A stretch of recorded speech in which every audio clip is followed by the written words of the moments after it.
बुजुर्ग कहते हैं अगर कोई कहता है कि मुझे औलाद नहीं है, बुजुर्ग कहते हैं अगर कोई कहता है कि मुझे रोजगार नहीं मिल रहा, बुजुर्ग कहते हैं अगर कोई कहता है कि मेरी बीमारी दूर नहीं होती, तो फरमाया अगर तेरी दुआएं कबूल नहीं होती तो आ नुस्खे कीमिया सुन, अपनी दुआओं में फातिमा ज़हरा का वास्ता देकर रब से मांगा कर। फरमाया जिस दुआ में सैयदा का वास्ता दे दिया जाए अल्लाह उस दुआ को रद्द नहीं करता। अरे जिसका वास्ता मेरा अल्लाह रद्द नहीं करता, अगर उस फातिमा ज़हरा के अपने हाथ उठ जाते, मैं कहता हूं ऐसा हो कब सकता था कि मैदान करबला में इमाम प्यास से शहीद हो जाते, ऐसा हो कब सकता था। लेकिन लोगों, मकाम रिजा की बात ही कुछ और होती है और रिजा वालों की बात ही कुछ और होती है। मनसब इन सबका बड़ा ऊंचा था, लेकिन ये इतने आला मकाम पर थे, रिजा के इतने आला मकाम पर थे, चाहते तो सब कुछ कर लेते, उसके बावजूद उफ भी नहीं करते थे कि या अल्लाह अगर तू इसमें राजी है तो हम इसमें ही राजी हैं। ए अल्लाह अगर तेरी रिजा इसी में है तो हम इसमें भी राजी हैं। वरना इमाम अली मकाम का हाथ उठ जाता, खुदा की कसम एक इशारा करने की देर थी। अरे जमजम भी तो आज तक जारी है ना, जमजम भी तो आज तक बह रहा है ना, है। और वजह जमजम क्या बनी? सिर्फ और सिर्फ हजरत इस्माइल ने एड़ियां रगड़ डाली थी, हैं? सिर्फ हजरत इस्माइल अलैहिस्सलाम ने एड़ियां रगड़ डाली थी, उनसे प्यास बर्दाश्त न हो सकी, एड़ियां रगड़ी, जमजम निकल आया। मैं कहता हूं इस्माइल बिन इब्राहिम एड़ियां रगड़े, जमजम निकल आए। खुदा की कसम हुसैन उंगली हिला देते, करबला का जर्रा जर्रा जमजम बन जाता, करबला के जर्रे जर्रे से जमजम जारी हो जाता। लेकिन लोगों, यही तो बताना था, सब कुछ कर सकते हैं फिर कुछ नहीं कर रहे, क्योंकि हम मकामे रिजा पर हैं, क्योंकि हम मकामे रिजा पर। हजरत सैयदना इमाम आली मकाम हजरत हुसैन रदी अल्लाह ताला अन्हु कोई कम रुतबे और अजमत के मालिक तो नहीं है, कोई कम रिफत के मालिक तो नहीं है। मेरा नबी जिसके लिए कहे अल हसन वल हुसैन सैयदा शबाब अहलिल जन्नह, हुजूर के अल्फाज हैं, फरमाया हसन और हुसैन ये जन्नती नौजवानों के सरदार हैं। क्या फरमाया? जन्नती नौजवानों के सरदार है। जन्नत और फिर उसकी सरदारी, एक तो जन्नत और फिर उसकी हाय हाय हाय, एक है पार्लियामेंट और एक है पार्लियामेंट की सदारत। पार्लियामेंट में जाना और है और पार्लियामेंट का सदर बनकर जाना और है, समझ रहे हैं? यानी एक तो जन्नत और फिर जन्नत की सरदारी। हाय हाय हाय, यहां यही पता नहीं है कि जन्नत मिलेगी या नहीं, यहां यही पता नहीं है, और वहां सरकार फरमा रहे हैं सिर्फ जन्नत नहीं, जन्नत की सरदारी भी। और कीजिएगा, सिर्फ जन्नत नहीं, जन्नत की सरदारी भी। सदर शरिया मौलाना अमजद अली खान साहब लिखते हैं बार शरीयत में, किताबुल अकायद में, कि जन्नत में जिसे सबसे अदना दर्जा मिलेगा ना, आखिरी जन्नत जो होगी, 8 जन्नतें ना, तो मुझ जैसे जो बिल्कुल आखिरी वाली में होंगे, लास्ट स्टेज जिसे कहते हैं दर्जात के एतबार से, जिसे सबसे आखिरी दर्जा मिलेगा, सदर शरिया लिखते हैं वो ये गुमान करेगा, उसका गुमान ये होगा कि अल्लाह ने सबसे ज्यादा मुझे अता किया है। आखिरी वाले का ये हाल है, गौर कर रहे हैं आप? लास्ट वाले का ये हाल है। अब मुझे बताइए जो जन्नतुल फिरदौस में होगा, जहां हुजूर होंगे, हैं, यानी आखिरी वाले का हाल है।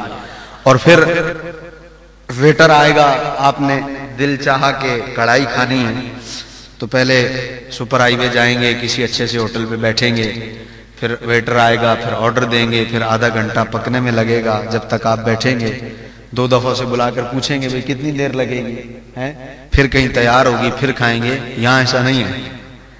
और कभी आपने ऑर्डर दिया और आधे घंटे बाद वेटर ने आके कहा हुजूर माजरत के साथ बटेर तो नहीं है, कुछ और मंगा लें, हैं? वो तो नहीं है, कुछ और मंगा लें। यहां ऐसा नहीं है। सदरुल शरिया लिखते हैं इधर बंदे ने गुमान किया कि मैंने ये खाना है, इधर वो शय सामने आ गई। इधर सोचा कि ये खाना है और उधर वो शय सामने आ गई। ये जन्नत है। ये क्या है? और हसरत नहीं है जन्नत में कोई।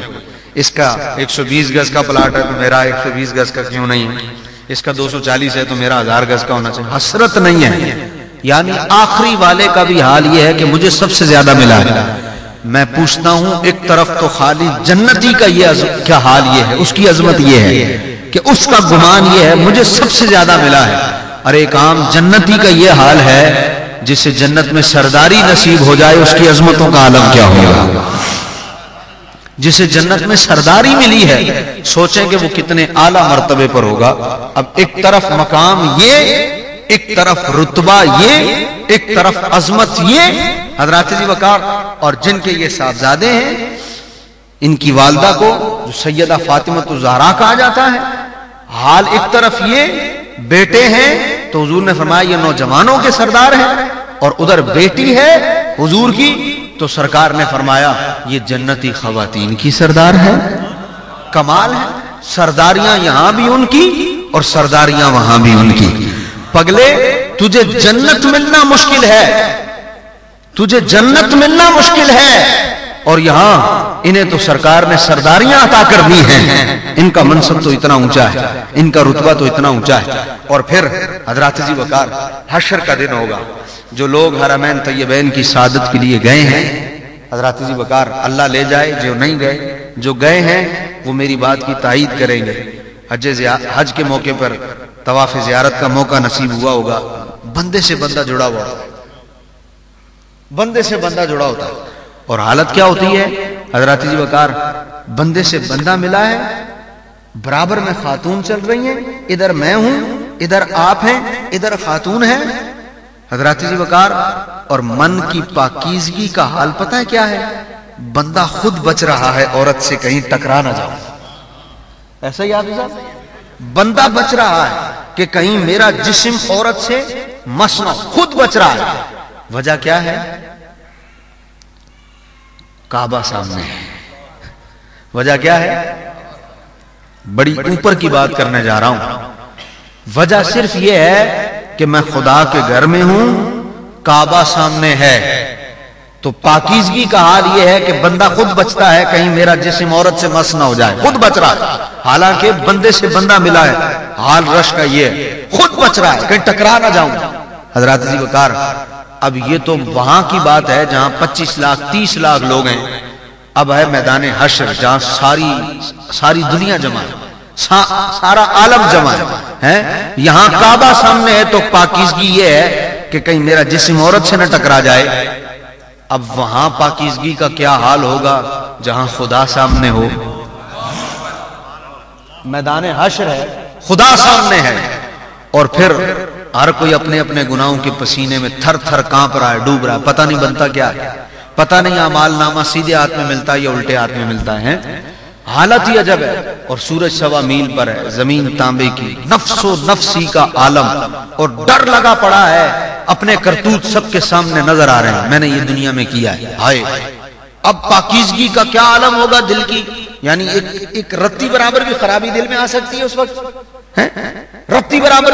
यहां तो सिर्फ काबा सामने है तो बंदा कहता है कि मैं बचूं कि मेरा जिस्म कहीं औरत से न टच हो जाए। वहां तो खुदा सामने है। अब क्या है, ऐसे वक्त में तो कोई बगैर पर्दे के भी गुजर जाए तो गुजर जाए। यहां तो डर है, हिम्मत ही नहीं है कि कोई किसी को देख सके। हालत ये है। लेकिन उस वक्त में बिलाल मस्जिद वालों सदा आएगी, उस वक्त में आवाज आएगी जब खुदा सामने है और मजाल नहीं है कि किसी की निगाह किसी की तरफ उठ जाए, कोई किसी को देख सके। अरे पाकीज़गी का आलम यह है कि हिम्मत नहीं, निगाह कहीं चली जाए। उस वक्त आवाज आएगी, अहले महशर अपनी निगाहों को नीचा कर लो, ए हश्र वालों अपनी निगाहों को झुका लो। या अल्लाह क्या होने वाला है। हश्र तो कायम हो चुका, कयामत तो बर्पा हो चुकी, अब क्या है? जो आवाज आई निगाहों को नीचा कर लो, कयामत तो कायम हो चुकी, हश्र में कोई और हश्र। फरमाया नहीं, अहले महशर निगाहों को नीचा कर लो, क्योंकि फातिमा बिनते मोहम्मद गुजरने वाली है।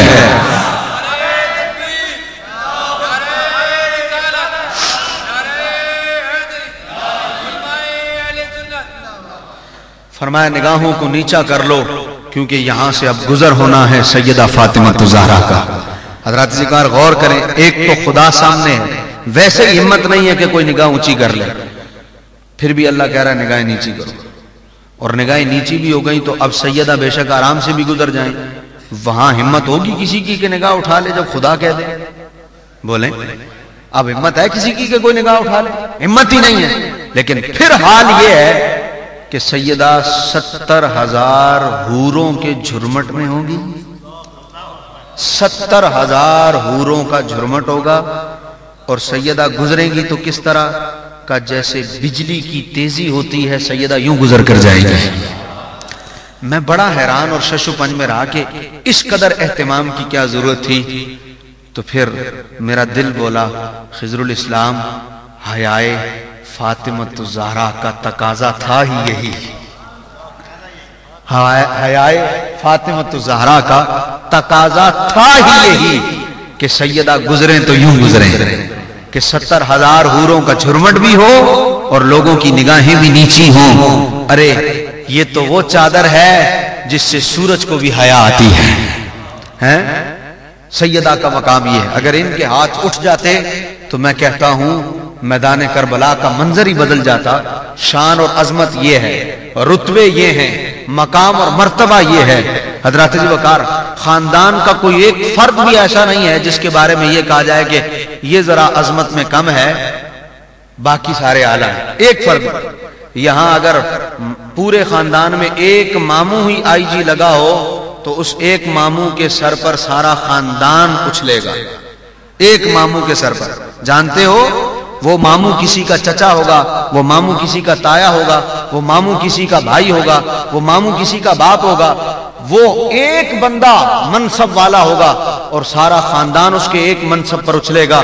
कोई कहेगा मेरे चचा आईजी हैं, कोई कहेगा मेरे मामू आईजी हैं, कोई कहेगा मेरा भाई आईजी है, ये कर दूंगा वो कर दूंगा। बिलाल मस्जिद वालों, मनसब एक का और नाज सारे खानदान का। मैं हैरान हूं, यहां तो सारा खानदान ही अजमत वाला है, यहां तो सारा खानदान ही रिश्वत वाला है, यहां तो सारे खानदान का मकाम ऊंचा है। अरे कोई एक हो तो सब नाश करते हैं, यहां तो सब अजमत के मालिक हैं। लेकिन हैरान कुन अमर यह है, बजाय इसके कोई एक अपने मनसब का इस्तेमाल करके कहे कि या अल्लाह मैदान करबला में ये कुछ ना हो, सबकी जुबानें चुप हैं, इसलिए कि मकाम रिजा की बात ही कुछ और होती है। हर किसी का बस नहीं है कि मकाम रिजा पर राजी रह सके। ये वो थे जो हंस के तकलीफ को तो सीने लगा सकते थे, लेकिन जुबान पर उफ नहीं ला सकते थे। इसीलिए हज़रत जी वकार प्यास को सीने लगा लिया, तकलीफ को सीने लगा लिया, दुख को सीने लगा लिया, सर दे दिया, जान दे दी, उफ न होने दिया, उफ न होने दिया।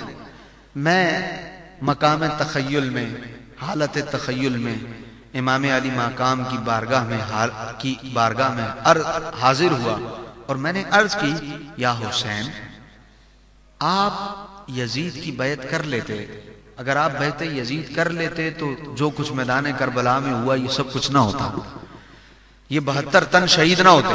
आप उसकी बात मान लेते, बैत हो जाती, बात खत्म हो जाती, इतना फसाद भी ना होता, इतना झगड़ा भी ना होता, यजीद की बैत हो जाती।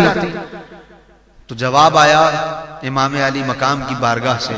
मेरा दिल बोला इमाम अली मकाम की तरफ से, खिजरुल इस्लाम मैं यजीद की बैत कैसे कर लेता, खिजरुल इस्लाम मैं यजीद के हाथ में हाथ कैसे दे देता।